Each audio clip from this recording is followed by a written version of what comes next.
ಸ್ನೇಹಿತರೆ, ಮೀಡಿಯಾ ಮಾಸ್ಟರ್ಸ್ಗೆ ಸ್ವಾಗತ, ಸುಸ್ವಾಗತ. ಗೆಳೆಯರೆ, ಜಗತ್ತು ಯುದ್ಧದ ದಾಹಕ್ಕೆ ಬಿದ್ದಿದೆ. ಎಲ್ಲರಿಗೂ ತಮ್ಮದೇ ಆದ ನಿರ್ದಿಷ್ಟ ಗುರಿಗಳಿವೆ. ಆ ಗುರಿಗಳನ್ನು ತಲುಪೋದಕ್ಕೆ ಒಬ್ಬರು ಮತ್ತೊಬ್ಬರ ಮೇಲೆ ಯುದ್ಧ ಮಾಡ್ತಾ ಇದ್ದಾರೆ. ಈಗ ಇರಾನ್ ವಿರುದ್ಧ ನಡೀತಿರೋ ಯುದ್ಧದ ಹಿಂದೆ ರೆಜಿಮ್ ಚೇಂಜ್ ಅನ್ನೋ ಕಾರಣ ಇದ್ದರೂ ಕೂಡ ಆ ಯುದ್ಧದಿಂದ ಸಮಸ್ಯೆ ಆಗ್ತಾ ಇರೋದು ಜಾಗತಿಕ ಇಂಧನ ಕ್ಷೇತ್ರಕ್ಕೆ. ಇಲ್ಲಿ ಇರಾನಿನ ತೈಲದ ಮೇಲೆ ಅಮೆರಿಕಾಗೊಂದು ಕಣ್ಣಿದ್ದೇ ಇದೆ. ಅವರು ಮೊದಲಿಂದಲೂ ಜಗತ್ತಿನ ಮೂಲಭೂತ ಅಗತ್ಯಗಳ ಮೇಲೊಂದು ಹಿಡಿತವನ್ನು ಇಟ್ಕೋಬೇಕು ಅಂತ ಬಯಸ್ತಾರೆ. ಹೀಗಾಗಿ ಅತಿ ದೊಡ್ಡ ತೈಲ ನಿಕ್ಷೇಪ ಇರೋ ಇರಾನ್ ತಮ್ಮ ಕೈಯಲ್ಲೇ ಇರಲಿ ಅನ್ನೋ ದುರಾಸೆ ಈ ಟ್ರಂಪ್ಗಿದೆ. ಹಾಗಾದರೆ ಇರಾನ್ನಲ್ಲಿ ಎಷ್ಟು ಪ್ರಮಾಣದಲ್ಲಿ ತೈಲ ಇದೆ? ಈ ಜಗತ್ತಲ್ಲಿ ಅತಿ ಹೆಚ್ಚು ತೈಲವನ್ನು ಹೊಂದಿರುವ ದೇಶಗಳು ಯಾವುವು? ಆ ಪಟ್ಟಿಯಲ್ಲಿ ಅಮೆರಿಕ ಕೂಡ ಇದೆಯಾ? ಭಾರತದ ನೆಲದಾಳದಲ್ಲಿರೋ ತೈಲ ಎಷ್ಟು? ಅತಿ ಹೆಚ್ಚು ತೈಲ ಹೊಂದಿರೋ ದೇಶಗಳ ಪಟ್ಟಿಯಲ್ಲಿ ಭಾರತದ ಸ್ಥಾನ ಯಾವುದು ಅನ್ನೋ ಬಗ್ಗೆ ಒಂದಷ್ಟು ಮಾಹಿತಿಯನ್ನು ನಾವಿಲ್ಲಿ ನೋಡೋಣ. ಇನ್ನು ಗೆಳೆಯರೆ, ಶುಕ್ರವಾರ ಬೆಳ್ಳಂಬೆಳಗ್ಗೆ ಟ್ರಂಪ್ ದೊಡ್ಡದೊಂದು ಬಾಂಬ್ ಹಾಕಿದ್ದಾರೆ. ಇರಾನ್ನ ಹೊಸ ಲೀಡರ್ ಮೊಸ್ತಫಾ ಖೊಮೇನಿ ಬಗ್ಗೆ ಟ್ರಂಪ್ ಆಡಿರೋ ಮಾತುಗಳು ವೈರಲ್ ಆಗ್ತಾ ಇವೆ. ಹಾಗೆ ಟ್ರಂಪ್ ಹೇಳಿದ ಮಾತುಗಳನ್ನು ಸಾಕಷ್ಟು ಪತ್ರಿಕೆಗಳು ಕೂಡ ವರದಿ ಮಾಡ್ತಾ ಇವೆ. ಹೊಸ ಖೊಮೇನಿಯ 2 ಕಾಲುಗಳನ್ನು ಕತ್ತರಿಸಲಾಗಿದೆಯಂತೆ. ಹಾಗೆಯೇ ಅವನ ಪಕ್ಕೆಲುಬುಗಳಿಗೆ ಹೊಡೆತ ಬಿದ್ದಿದೆ, ಕೈಗೆ ಕೂಡ ಭಾರಿ ಪೆಟ್ಟು ಬಿದ್ದಿದೆ. ಇನ್ನು ಮೊಸ್ತಫಾ ಖೊಮೇನಿಯನ್ನ ಸೀಕ್ರೆಟ್ ಆಗಿ ಚಿಕಿತ್ಸೆಗೆ ಒಳಪಡಿಸಿದ್ದು IRGC ಭಾರಿ ಭದ್ರತೆಯನ್ನು ಕೊಟ್ಟಿದೆ. ಸದ್ಯಕ್ಕೆ ಮೊಸ್ತಫಾ ಕೋಮಾದಲ್ಲಿದ್ದು ಆತನ ಸ್ಥಿತಿ ಗಂಭೀರವಾಗಿದೆ ಅಂತ ಹೇಳಲಾಗ್ತಾ ಇದೆ. ಇಲ್ಲಿ ಇರಾನ್ನ ಹೊಸ ನಾಯಕನನ್ನು ಕೂಡ ನಾವು ಹೊಡೆದಿದ್ದೀವಿ. ಆತ ಜೀವಂತವಾಗಿರಬಹುದು, ಆದರೆ ಸಂಪೂರ್ಣವಾಗಿ ಡ್ಯಾಮೇಜ್ ಆಗಿದ್ದಾನೆ ಅಂತ ಟ್ರಂಪ್ ಹೇಳಿದ್ದಾರೆ. ಕೆಳಗೆ ಖೊಮೇನಿಯ ಮನೆಯ ಮೇಲೆ ದಾಳಿ ಆಯ್ತಲ್ಲ, ಅದೇ ದಿನ ಮೊಸ್ತಫಾ ಕೂಡ ತೀವ್ರವಾಗಿ ಗಾಯಗೊಂಡಿರೋ ಬಗ್ಗೆ ಮಾಹಿತಿಗಳು ಬರ್ತಾ ಇದ್ವು. ಈ ಬಗ್ಗೆ ನಾವು ಅವತ್ತು ಹೇಳಿದ್ವಿ. ಮೊಸ್ತಫಾ ಯಾವ ಪ್ರಮಾಣದಲ್ಲಿ ಗಾಯಗೊಂಡಿದ್ದಾರೆ ಅನ್ನೋ ಬಗ್ಗೆ ಒಂದಷ್ಟು ಮಾಹಿತಿಯನ್ನು ನಾನು ಹಿಂದೆ ಕೂಡ ಕೊಟ್ಟಿದ್ದೆ. ಈಗ ಅದನ್ನು ಟ್ರಂಪ್ ಅಧಿಕೃತವಾಗಿ ಹೇಳ್ತಾ ಇದ್ದಾರೆ. ಗೆಳೆಯರೆ, ಇರಾನ್ ಹಾಗೂ ಇಸ್ರೇಲ್ ನಡುವಿನ ಪರಸ್ಪರ ದಾಳಿಗಳು ರಾತ್ರಿ ಕೂಡ ಮುಂದುವರೆದಿವೆ. ರಾತ್ರಿ ಇಡೀ ಎರಡೂ ದೇಶಗಳ ಮೇಲಿನ ಆಕಾಶ ಬೆಂಕಿಯುಗಳಿದೆ. ಇಸ್ರೇಲ್ನ ಮೇಲೆ ಇರಾನ್ 44ನೇ ಅಲೆಯ ದಾಳಿಗಳನ್ನು ಮಾಡಿದೆ. ಇಸ್ರೇಲ್ನ ಉತ್ತರ ಜರ್ಜೀರ್ ನಗರದ ಕಟ್ಟಡವೊಂದರ ಮೇಲೆ ನಡೆದ ದಾಳಿಯಲ್ಲಿ 30 ಜನ ಗಾಯಗೊಂಡಿದ್ದಾರೆ ಅಂತ ಇಸ್ರೇಲಿನ ಕಾನ್ ನ್ಯೂಸ್ ವರದಿ ಮಾಡಿದೆ. ಹಾಗೆ ಇಸ್ರೇಲಿನ ನಗರಗಳಾದ ಕಿರ್ಯಾತ್ ಶ್ಮೋನಾ, ಹಡೇರಾ, ಹೈಫಾ ಹಾಗೂ ಇನ್ನಿತರ ಪ್ರದೇಶಗಳಲ್ಲಿನ ಅಮೆರಿಕದ 5th ಫ್ಲೀಟ್ ಸೇರಿದಂತೆ ಹಲವಾರು ಪ್ರದೇಶಗಳನ್ನು ಗುರಿಯಾಗಿ ಇರಾನ್ ಕ್ಷಿಪಣಿ ದಾಳಿಗಳನ್ನು ಮಾಡಿರುವುದಾಗಿ IRGC ಹೇಳಿದೆ. ಕೆಲ ಬಾಂಧವರು ಪಾಪ ನಾನು ಇಸ್ರೇಲ್ ಮೇಲೆ ಆಗ್ತಾ ಇರೋ ದಾಳಿಗಳ ಬಗ್ಗೆ ಹೇಳ್ತಾ ಇಲ್ಲ ಅನ್ನೋ ಅಸಮಾಧಾನವನ್ನು ವ್ಯಕ್ತಪಡಿಸ್ತಾ ಇದ್ದಾರೆ. ಇಲ್ಲಿ ಅತಿ ಹೆಚ್ಚು ದಾಳಿಗಳಾಗ್ತಾ ಇರೋದು ಇರಾನ್ನ ನೆಲದ ಮೇಲೆ ಮತ್ತು ಅರಬ್ ನೆಲದ ಮೇಲೆ. ಇಸ್ರೇಲ್ ಮೇಲೆ ಒಂದಷ್ಟು ಮಿಸೈಲ್ಗಳು ಬೀಳ್ತಾ ಇವೆ, ಆದರೂ ಅವುಗಳನ್ನ ನಿಯಂತ್ರಿಸೋದಕ್ಕೆ ಅಲ್ಲಿ ಸಾಕಷ್ಟು ವ್ಯವಸ್ಥೆಗಳಿವೆ. ಇರಾಕ್ ಅಲ್ಲಿ, ಸಿರಿಯಾದಲ್ಲಿ, ಮೆಡಿಟರೇನಿಯನ್ ನಲ್ಲಿ ಹಾಗೆ ಜೋರ್ಡಾನ್ ನಲ್ಲಿ ಇಸ್ರೇಲ್ ಅಲ್ಲಿರೋ ಏರ್ ಡಿಫೆನ್ಸ್ ಸಿಸ್ಟಮ್ಗಳು ಇರಾನ್ನ ಕ್ಷಿಪಣಿ ದಾಳಿಗಳನ್ನ ಅಲ್ಲಿ ತಡೀತಾ ಇವೆ. ಇನ್ನು ಸಾವು ನೋವಿನ ಸಂಖ್ಯೆಯ ವಿವರಗಳನ್ನ ನಾವು ನೋಡಿದ್ರು ಕೂಡ ಇರಾನ್ನಲ್ಲಿ ಉಂಟಾದಷ್ಟು ಸಾವು ನೋವು ಇಸ್ರೇಲ್ನಲ್ಲಿ ಆಗ್ತಾ ಇಲ್ಲ. ನಿನ್ನೆ ರಾತ್ರಿಯ ದಾಳಿಯಲ್ಲಿ ಕೂಡ ಒಂದು 30 ಜನ ಗಾಯಗೊಂಡಿದ್ದಾರೆ ಅಂತ ಹೇಳ್ತಾ ಇದ್ದಾರೆ. ಹೀಗಾಗಿ ಅತಿ ಹೆಚ್ಚು ದಾಳಿಗಳು ನಡೀತಾ ಇರೋದು ಇರಾನ್ನ ಮೇಲಾದ್ರಿಂದ ನನಗೆ ಇರಾನ್ ಬಗ್ಗೆ, ಇರಾನ್ ಮೇಲೆ ನಡೀತಿರೋ ದಾಳಿಗಳ ಬಗ್ಗೆ ಕನಿಕರ ಇದೆ. ಹೀಗಾಗಿ ಇರಾನ್ನಲ್ಲಿ ಏನಾಗ್ತಾ ಇದೆ ಅನ್ನೋದ್ರ ಬಗ್ಗೆ ಒಂದು ಸ್ವಲ್ಪ ಮಾಹಿತಿಯನ್ನು ಹೆಚ್ಚು ಕೊಡ್ತಾ ಇರಬಹುದೇ ಹೊರತು ಇಸ್ರೇಲ್ ದಾಳಿಗಳನ್ನು ಹೇಳದೇ ಇಲ್ಲ. ಇಸ್ರೇಲ್ ಮೇಲೂ ದಾಳಿಗಳಾಗ್ತಾ ಇವೆ, ಆದರೆ ಆ ದಾಳಿಗಳ ತೀವ್ರತೆ ಮತ್ತು ಪ್ರಮಾಣವನ್ನು ನೋಡಿದಾಗ ಇಸ್ರೇಲ್ಗಿಂತಲೂ ಅತಿ ಹೆಚ್ಚು ಗಾಯಗೊಳ್ತಾ ಇರೋದು ಇರಾನ್. ಇನ್ನು ನಿನ್ನೆ ಇಸ್ರೇಲಿನ ಒಂದಷ್ಟು ನಗರಗಳ ಮೇಲೆ ಇರಾನ್ ದಾಳಿಗಳನ್ನು ಮಾಡ್ತಾ ಇದ್ದಂತೆ ಇಸ್ರೇಲ್ ತನ್ನ ಮಿಸೈಲ್ ಹಾಗೂ ಡ್ರೋನ್ಗಳನ್ನು ಇರಾನ್ ಕಡೆಗೆ ಹಾರಿಸಿದೆ. ಅದರಲ್ಲೂ ವಿಶೇಷವಾಗಿ ಬಸಿಸ್ ಪಡೆಗಳನ್ನು ಗುರಿಯಾಗಿಸಿಕೊಂಡು ಇರಾನ್ ದಾಳಿಗಳನ್ನು ಮಾಡಿದೆ. ಅಲ್ಲಿನ ಚೆಕ್ ಪೋಸ್ಟ್ಗಳು, ಪೊಲೀಸ್ ಠಾಣೆಗಳನ್ನು ಈ ಬಾರಿ ಗುರಿಯಾಗಿಸಿಕೊಳ್ಳಲಾಗಿದೆ. ತೆಹರಾನ್ ಸೇರಿದಂತೆ ಒಂದಷ್ಟು ಪ್ರಮುಖ ನಗರಗಳಲ್ಲಿನ ಪೊಲೀಸ್ ಠಾಣೆಗಳನ್ನು ಹೊಡೆದು ಹಾಕುವ ಮೂಲಕ ಇರಾನಿನ ಜನ ನಾಳೆ ಬೀದಿಗಿಳಿದ್ರೆ ಅವರನ್ನು ತಡೆಯೋದಕ್ಕೆ ಯಾರೂ ಇಲ್ಲದಂತಹ ಪರಿಸ್ಥಿತಿಯನ್ನ ನಿರ್ಮಾಣ ಮಾಡೋ ಪ್ರಯತ್ನವನ್ನ ಇಲ್ಲಿ ಇಸ್ರೇಲ್ ಮಾಡಿದೆ. ಚೆಕ್ ಪೋಸ್ಟ್ಗಳ ಮೇಲೆ ನಡೆದ ದಾಳಿಯಲ್ಲಿ ರೆಡ್ ಕ್ರೆಸೆಂಟ್ ನ ಕೆಲ ಕಾರ್ಯಕರ್ತರು ಕೂಡ ಗಾಯಗೊಂಡಿದ್ದಾರೆ ಅಂತ ಹೇಳಲಾಗ್ತಾ ಇದೆ. ಹಾಗೆ ಇರಾನಿನ ಟನಲ್ಗಳ ಮೇಲೆ ಕೂಡ ದೊಡ್ಡ ಪ್ರಮಾಣದ ದಾಳಿ ನಿನ್ನೆ ರಾತ್ರಿ ನಡೆದಿದೆ. ಈ ಮಧ್ಯೆ ನೆತನ್ಯಾಹು ಮಾಧ್ಯಮಗಳನ್ನು ಉದ್ದೇಶಿಸಿ ಮಾತನಾಡಿದ್ದಾರೆ. ಇರಾನ್ನಲ್ಲಿ ನಾವು ಏನು ಸಾಧಿಸಬೇಕು ಅಂತ ಹೊರಟಿದ್ವು ಅದನ್ನ ಬಹುತೇಕ ಸಾಧಿಸಿ ಆಗಿದೆ ಅಂತ ಹೇಳಿಕೊಂಡಿದ್ದಾರೆ. ಇರಾನ್ ಇಸ್ರೇಲಿಗೆ ದೊಡ್ಡ ಶತ್ರುವಾಗಿ ತಯಾರಾಗ್ತಾ ಇದೆ ಅನ್ನೋದನ್ನ ನಾನು 1993ರಲ್ಲಿ ಬರೆದ ಒಂದು ಆರ್ಟಿಕಲ್ ಅಲ್ಲಿ ಉಲ್ಲೇಖ ಮಾಡಿದ್ದೆ. ಅರಬ್ ನೆಲಕ್ಕಿಂತಲೂ ನಮಗೆ ದೊಡ್ಡ ಥ್ರೆಟ್ ಆಗಿ ಪರಿಣಮಿಸ್ತಾ ಇದ್ದದ್ದು ಇರಾನ್ ಮಾರಣಾಂತಿಕ ಆಯುಧಗಳನ್ನು ಸಿದ್ಧಪಡಿಸ್ಕೊಳ್ತಾ ಇತ್ತು. ಅವರು ಮಿಸೈಲ್ ಸಿಟಿಗಳನ್ನು ನಿರ್ಮಾಣ ಮಾಡಿಕೊಂಡಿದ್ರು, ನ್ಯೂಕ್ಲಿಯರ್ ಮಾಡ್ಕೊಳ್ಳೋದಕ್ಕೆ ಹೋಗ್ತಾ ಇದ್ರು. ಇದೆಲ್ಲ ಮಾಡಬೇಡಿ ಅಂತ ಇರಾನಿನ ಸರ್ವೋಚ್ಚ ನಾಯಕನಿಗೆ ಹೇಳಿದ್ವಿ, ಆದರೆ ಆತ ಕೇಳಲಿಲ್ಲ. ಹೀಗಾಗಿ ಸರ್ವೋಚ್ಚ ನಾಯಕನನ್ನು ಎಲಿಮಿನೇಟ್ ಮಾಡಿದ್ದೀವಿ. ಇರಾನಿನ ಬಹುತೇಕ ಆಯುಧ ಶಕ್ತಿಯನ್ನು ನಾಶ ಮಾಡಲಾಗಿದೆ. ಇನ್ನು ಹೊಸ ಸರ್ವೋಚ್ಚ ನಾಯಕ ಇದುವರೆಗೆ ಜನರ ಮುಂದೆ ಬಂದಿಲ್ಲ, ಆತ ಮುಖ ತೋರಿಸಿಲ್ಲ ಅಂತ ಹೇಳೋ ಮೂಲಕ ಅಕಸ್ಮಾತ್ ಇದ್ರೆ ಮೊಸ್ತಬಾ ಖಮೇನಿಯನ್ನು ಕೂಡ ಹೊಡೆದು ಹಾಕ್ತೀವಿ ಅನ್ನೋ ಸಂದೇಶವನ್ನ ನೇತನ್ಯಾಹು ಕೊಟ್ಟಿದ್ದಾರೆ. ಇನ್ನು ಸೌದಿ ಅರೇಬಿಯಾದ ಮೇಲೆ ಇರಾನ್ ದಾಳಿಗಳನ್ನು ತೀವ್ರಗೊಳಿಸಿದೆ. ಸೌದಿಯ ರಕ್ಷಣಾ ಸಚಿವಾಲಯ ಹೇಳಿಕೊಂಡಿರೋ ಪ್ರಕಾರ ಅಲ್ಲಿ ಸುಮಾರು 16ಕ್ಕೂ ಹೆಚ್ಚು ಡ್ರೋನ್ಗಳನ್ನು ಹೊಡೆದು ಕೆಡವಲಾಗಿದೆ ಅಂತ ಅಲ್ಲಿನ ರಕ್ಷಣಾ ಸಚಿವಾಲಯ ತಿಳಿಸಿದೆ.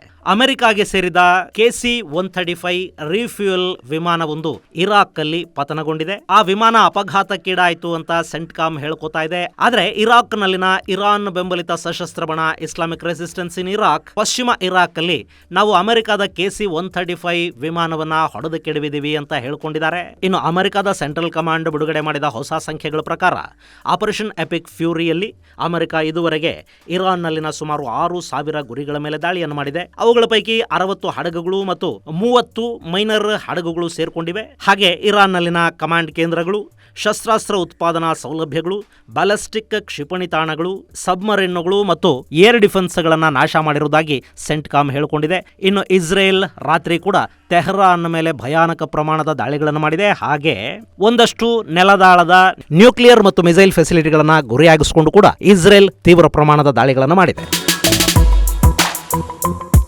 ಗೆಳೆಯರೆ, ಇವತ್ತು ಜಗತ್ತಿನ ಅತಿ ಶ್ರೀಮಂತ ದೇಶಗಳು ಅಂತ ಕರೆಸ್ಕೊಳ್ಳೋದು ಅರಬ್ ದೇಶಗಳು.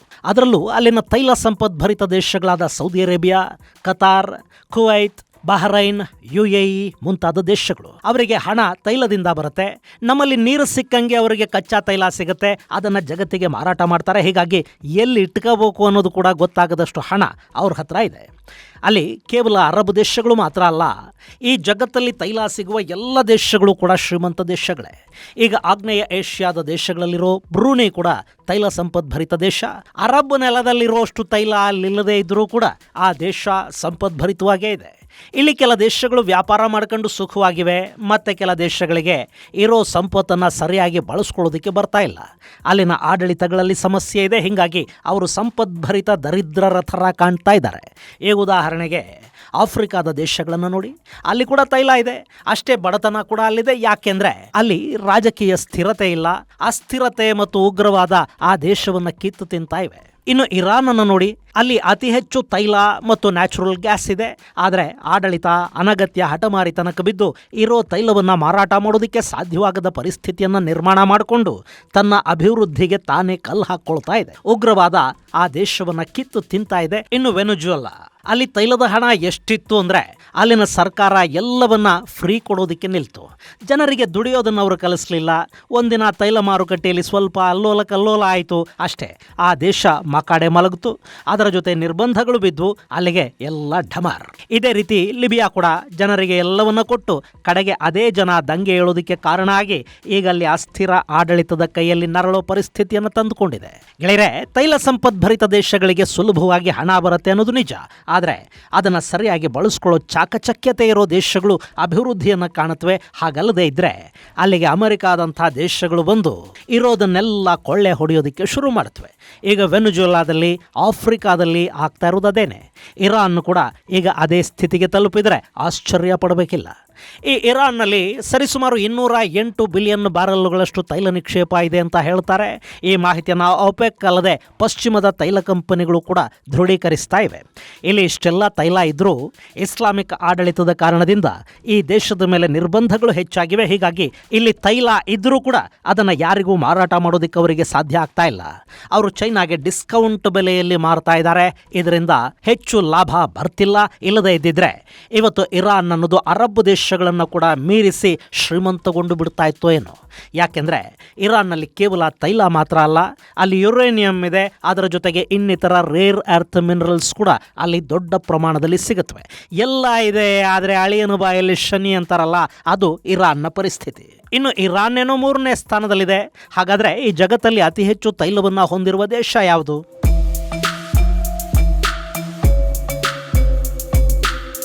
ಗೆಳೆಯರೆ, ಇಲ್ಲಿ ಒಪೆಕ್ ದಾಖಲೆಗಳಿಗೂ ಅಮೆರಿಕಾದ ದಾಖಲೆಗಳಿಗೂ ಒಂದಷ್ಟು ವ್ಯತ್ಯಾಸ ಇರೋದ್ರಿಂದ, ರಷ್ಯಾದ ವಿಷಯದಲ್ಲಿ ಅಮೆರಿಕ ಪ್ರಿಜುಡೈಸ್ಡ್ ಆಗಿರೋದ್ರಿಂದ ಮತ್ತು ಒಪೆಕ್ ದೇಶಗಳು ನಾವೇ ಗ್ರೇಟು ಅಂತ ಕೊಚ್ಕೊಳ್ಳೋದ್ರಿಂದ ಇವೆರಡೂ ವರದಿಗಳನ್ನು ಬಿಟ್ಟು ಬ್ರಿಟಿಷ್ ಪೆಟ್ರೋಲಿಯಂ BP ಕೊಡ್ತಾ ಇರೋ ಮಾಹಿತಿಯನ್ನು ನಾನಿಲ್ಲಿ ನಿಮ್ಮ ಮುಂದಿಡ್ತಾ ಇದ್ದೀನಿ.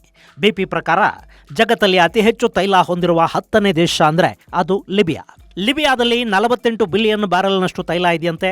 ಇದು ಆಫ್ರಿಕಾ ಖಂಡದಲ್ಲೇ ಅತಿ ಹೆಚ್ಚು ತೈಲವನ್ನು ಹೊಂದಿರುವ ದೇಶ ಅಂತ ಗುರುತಿಸ್ಕೊಳ್ಳುತ್ತೆ. ಹಾಗೆ 37 ಬಿಲಿಯನ್ ಬ್ಯಾರೆಲ್ನಷ್ಟು ತೈಲವನ್ನು ಹೊಂದಿರುವ ನೈಜೀರಿಯಾ ಆಫ್ರಿಕಾದಲ್ಲಿ 2ನೇ ಅತಿ ದೊಡ್ಡ ತೈಲ ನಿಕ್ಷೇಪವನ್ನು ಹೊಂದಿರುವ ದೇಶ ಅನ್ನಿಸ್ಕೊಳ್ಳುತ್ತೆ. ಜಾಗತಿಕವಾಗಿ ನೈಜೀರಿಯಾ 11ನೇ ಸ್ಥಾನವನ್ನು ಹೊಂದಿದೆ. ಆದರೆ ಈ ಎರಡು ಸೌದಿ ಅರೇಬಿಯಾ UAEಗಳ ಥರ ಯಾಕೆ ಆಗ್ತಾ ಇಲ್ಲ ಅಂದರೆ, ನಾನು ಆಗಲೇ ಹೇಳಿದ್ನಲ್ಲ, ಭಯೋತ್ಪಾದನೆ ಮತ್ತು ರಾಜಕೀಯ ಅಸ್ಥಿರತೆ ಆ ದೇಶಗಳನ್ನು ಹಳ್ಳ ಹಿಡಿಸ್ತಾ ಇದೆ. ಇನ್ನು ಈ ಲಿಬಿಯಾದಲ್ಲಿ ಪ್ರತಿನಿತ್ಯ 1.2 ಮಿಲಿಯನ್ ಬ್ಯಾರೆಲ್ನಷ್ಟು ತೈಲವನ್ನು ಉತ್ಪಾದಿಸ್ತಾರೆ. ಈಗ ತೈಲದ ಸಂಕಷ್ಟ ಉಂಟಾಗಿರೋ ಕಾರಣದಿಂದ ಆ ಉತ್ಪಾದನೆಯನ್ನು 1.6 ಮಿಲಿಯನ್ ಬ್ಯಾರೆಲ್ಗಳಿಗೆ ಏರಿಸುವ ಗುರಿಯನ್ನು ಲಿಬಿಯಾ ಹಾಕ್ಕೊಂಡಿದೆ. ಇನ್ನು 9ನೇ ಸ್ಥಾನದಲ್ಲಿ 68.8 ಬಿಲಿಯನ್ ಬ್ಯಾರೆಲ್ನಷ್ಟು ತೈಲವನ್ನು ಹೊಂದಿರುವ ಅಮೆರಿಕ ಇದೆ. ಅಟ್ಲಾಂಟಿಕ್ ಹಾಗೂ ಪೆಸಿಫಿಕ್ ಸಾಗರಗಳ ಕರಾವಳಿಯ ಭಾಗದಲ್ಲಿ ಹೆಚ್ಚು ತೈಲ ಇದ್ದು, ಅಲಾಸ್ಕಾದಲ್ಲಿ ಆರ್ಕಟಿಕ್ ಬಳಿಯಲ್ಲಿ ಕೂಡ ಹೆಚ್ಚಿನ ಪ್ರಮಾಣದ ತೈಲ ನಿಕ್ಷೇಪ ಸಿಕ್ಕಿದೆ. ಇದರ ಜೊತೆ ಅಮೆರಿಕ 714 ಮಿಲಿಯನ್ ಬ್ಯಾರೆಲ್ನಷ್ಟು ಆಪತ್ಕಾಲೀನ ತೈಲವನ್ನು ಸಂಗ್ರಹಿಸುವ ವ್ಯವಸ್ಥೆಯನ್ನು ಮಾಡಿಕೊಂಡಿದೆ. ಅದನ್ನು ಟೆಕ್ಸಾಸಲ್ಲಿ ಸಂಗ್ರಹಿಸಿಡಲಾಗುತ್ತೆ. ಈಗ ಟ್ರಂಪ್ ರಿಲೀಸ್ ಮಾಡಿರೋ 178 ಮಿಲಿಯನ್ ಬ್ಯಾರೆಲ್ನಷ್ಟು ತೈಲ ಏನಿದೆ ಅದು ಆಪತ್ಕಾಲೀನ ತೈಲ ಸಂಗ್ರಹದಿಂದ ಬಿಡುಗಡೆ ಆಗ್ತಾ ಇದೆ. ಸದ್ಯಕ್ಕಿಲ್ಲಿ 400 ಮಿಲಿಯನ್ ಬ್ಯಾರೆಲ್ಗೂ ಹೆಚ್ಚು ತೈಲ ಸಂಗ್ರಹ ಇದೆ. ಹಾಗೆ 107 ಬಿಲಿಯನ್ ಬ್ಯಾರೆಲ್ನಷ್ಟು ತೈಲವನ್ನು ಹೊಂದಿರುವ ರಷ್ಯಾ ಪಟ್ಟಿಯಲ್ಲಿ 8ನೇ ಸ್ಥಾನವನ್ನು ಪಡ್ಕೊಳ್ಳುತ್ತೆ. ರಷ್ಯಾದಲ್ಲಿ ನ್ಯಾಚುರಲ್ ಗ್ಯಾಸ್ನ ರಿಸರ್ವ್ ಕೂಡ ತುಂಬಾನೇ ಹೆಚ್ಚಿದೆ. ಹೀಗಾಗಿ ರಷ್ಯಾ ಯುರೋಪಿಯನ್ ಯೂನಿಯನ್ಗೆ ಪೈಪ್ಲೈನ್ ಮೂಲಕ ಗ್ಯಾಸನ್ನು ಸರಬರಾಜು ಮಾಡ್ತಾ ಇತ್ತು. ಹೀಗಾಗಿ ಯುರೋಪಿಗೆ ಯಥೇಚ್ಛ ಪ್ರಮಾಣದ ಗ್ಯಾಸ್ ಕಡಿಮೆ ಬೆಲೆಗೆ ಸಿಗ್ತಾ ಇತ್ತು. ಆದರೆ ಯಾವಾಗ ರಷ್ಯಾ ಯುಕ್ರೇನ್ ಮೇಲೆ ದಾಳಿ ಮಾಡ್ತೋ, ಯುರೋಪ್ ರಷ್ಯಾದ ಆರ್ಥಿಕ ಮೂಲವನ್ನು ನಾಶ ಮಾಡ್ತೀವಿ ಅಂದ್ಕೊಂಡು ಗ್ಯಾಸ್ ಮೇಲೆ ನಿರ್ಬಂಧವನ್ನು ಹೇರಿತು.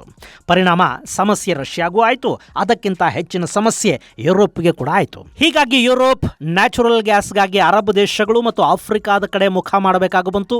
ಈಗ ಇರಾನ್ನ ಯುದ್ಧ ಶುರುವಾಗಿರೋದ್ರಿಂದ ಯುರೋಪ್ ಅನ್ನು ಕೂಡ ಇಂಧನ ಸಮಸ್ಯೆ ಕಾಡ್ತಾ ಇದೆ. ಹೀಗಾಗಿ ಈಗ ಅವರು ಮತ್ತೆ ರಷ್ಯಾದ ಕಡೆ ನೋಡೋದಕ್ಕೆ ಶುರು ಮಾಡಿದ್ದಾರೆ. ಇನ್ನು 101 ಬಿಲಿಯನ್ ಬ್ಯಾರೆಲ್ಗಳಷ್ಟು ತೈಲವನ್ನು ಹೊಂದಿರುವ ಕುವೈತ್ ಈ ಪಟ್ಟಿಯಲ್ಲಿ 7ನೇ ಸ್ಥಾನವನ್ನು ಪಡ್ಕೊಳ್ಳುತ್ತೆ.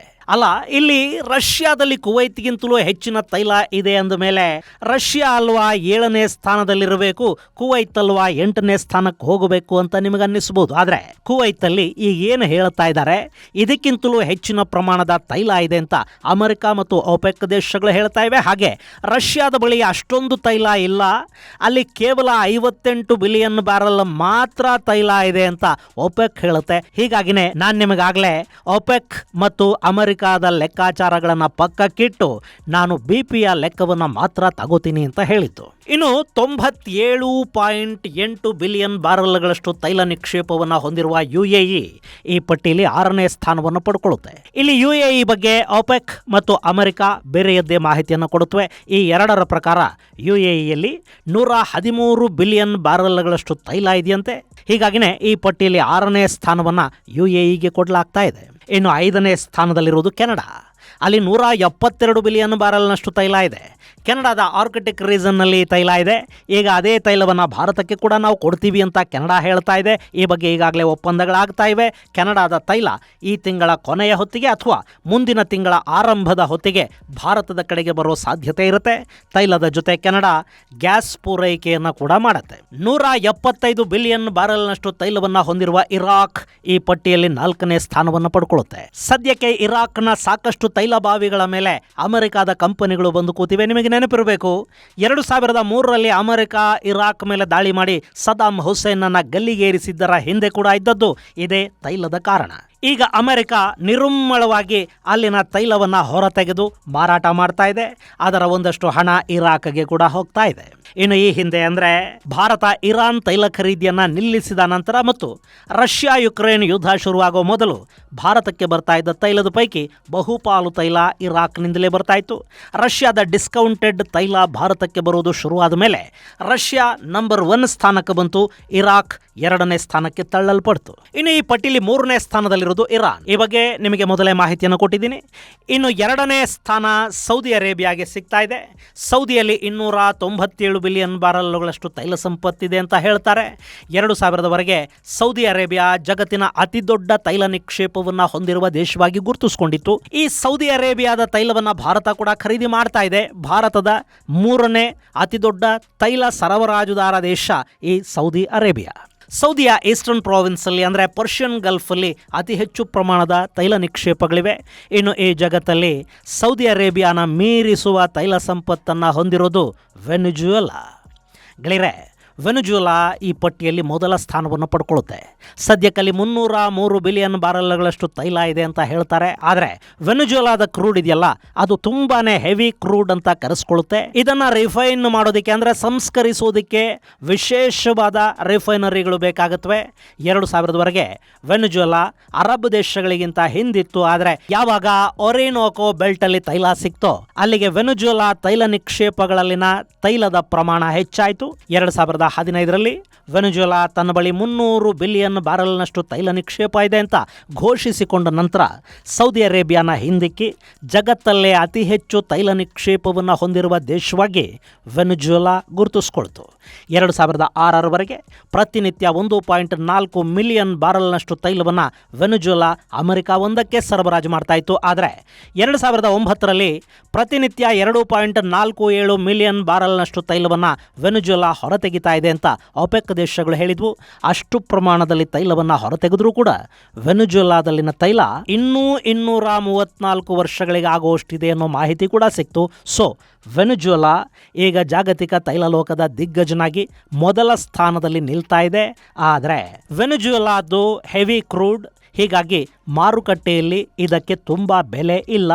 ಕಡಿಮೆ ಬೆಲೆಗೆ ವೆನಿಜುವೆಲಾ ತೈಲವನ್ನು ಖರೀದಿ ಮಾಡ್ತಾರೆ. ಆದರೂ ಅಲ್ಲಿ ಹೆಚ್ಚು ತೈಲ ನಿಕ್ಷೇಪ ಇರೋದ್ರಿಂದ ಅವರು ಸರಿಯಾಗಿ ತೈಲ ಮಾರಾಟ ಮಾಡಿದರೆ ಸಾಕಷ್ಟು ಲಾಭವನ್ನು ಮಾಡಿಕೊಳ್ಳೋದಕ್ಕೆ ಸಾಧ್ಯ ಕೂಡ ಇದೆ. ಇನ್ನು ಈಗಂತೂ ಅಲ್ಲಿ ಮುಡುರೋ ಇಲ್ಲ. ಅಮೆರಿಕಾದ ಕಂಪನಿಗಳು ಬಂದು ಡ್ರಿಲ್ ಬೇಬಿ ಡ್ರಿಲ್ ಅಂತ ಕೂತಿವೆ. ಸದ್ಯಕ್ಕೆ ವೆನಿಜುವೆಲಾ, ಅರಬ್ ದೇಶಗಳು, ಕೆನಡಾ, ಸೌದಿ ಅರೇಬಿಯಾ ಸೇರಿದ ಹಾಗೆ ಸಾಕಷ್ಟು ದೇಶಗಳು ಅಮೆರಿಕಾದ ಮಾತನ್ನು ಕೇಳ್ತಾ ಇವೆ. ಇಲ್ಲಿ ಅಮೆರಿಕಾಗೆ ಸವಾಲಾಗಿದ್ದದ್ದು ಇರಾನ್ ಮತ್ತು ರಷ್ಯಾಗಳು ಮಾತ್ರ. ರಷ್ಯಾನ ಕೆಣಕೋ ಸ್ಥಿತಿಯಲ್ಲಿ ಅಮೆರಿಕಾನೂ ಇಲ್ಲ. ಸೊ ಅವರು ಇರಾನನ್ನು ಕೆಣಕಿ ಅಲ್ಲಿ ಕೂಡ ತಮ್ಮ ಆಧಿಪತ್ಯವನ್ನು ಸಾಧಿಸುವ ಗುರಿಯನ್ನು ಹಾಕ್ಕೊಂಡಿದ್ದಾರೆ. ಈ ಪಟ್ಟಿಲಿ ಭಾರತದ ಹೆಸರು ಇದೆ. ಆದರೆ ಭಾರತಕ್ಕಿರೋ ಸ್ಥಾನ 24ನೇಯದ್ದು. ನಮ್ಮಲ್ಲಿ 4.98 ಬಿಲಿಯನ್ ಬ್ಯಾರಲ್ನಷ್ಟು ತೈಲ ಸಂಗ್ರಹ ಇದೆ ಅಂತ ಹೇಳ್ತಾರೆ. ಇದು 2018ರ ಲೆಕ್ಕಾಚಾರ. ಇತ್ತೀಚೆಗಷ್ಟೇ ಅಂಡಮಾನ್ ನಿಕೋಬಾರ್ನಲ್ಲಿ ದೊಡ್ಡ ಪ್ರಮಾಣದ ತೈಲ ನಿಕ್ಷೇಪಗಳು ಸಿಕ್ಕಿವೆ. ಅದನ್ನು ಇದರಲ್ಲಿ ಸೇರಿಸಿದಾರಾ ಗೊತ್ತಿಲ್ಲ. ಇನ್ನು ನಾವು ನಮ್ಮ ತೈಲ ನಿಕ್ಷೇಪಗಳಿಗಿನ್ನೂ ಸರಿಯಾದ ಪ್ರಮಾಣದಲ್ಲಿ ಕೈ ಹಾಕಿಲ್ಲ. ಭಾರತ ಬೇರೆ ಬೇರೆ ದೇಶಗಳಿಂದ ಕಚ್ಚಾ ತೈಲವನ್ನು ಆಮದು ಮಾಡಿಕೊಳ್ತಾ ಇದೆ. ಚೈನಾದ ನಂತರ ಅತಿ ದೊಡ್ಡ ತೈಲ ಆಮದುದಾರ ದೇಶ ಅಂತ ಭಾರತ ಗುರುತಿಸ್ಕೊಳ್ತಾ ಇದೆ. ಇದು ಗೆಳೆಯರೆ ಜಾಗತಿಕ ತೈಲ ನಿಕ್ಷೇಪದ ಕಥೆ. ಮುಂದಿನ ಸಂಚಿಕೆಯಲ್ಲಿ ಮತ್ತಷ್ಟು ವಿಶೇಷಗಳ ಜೊತೆ ಮತ್ತೆ ಭೇಟಿಯಾಗೋಣ. ಅಲ್ಲಿವರೆಗೆ ಜೈ ಹಿಂದ್, ಜೈ ಕರ್ನಾಟಕ.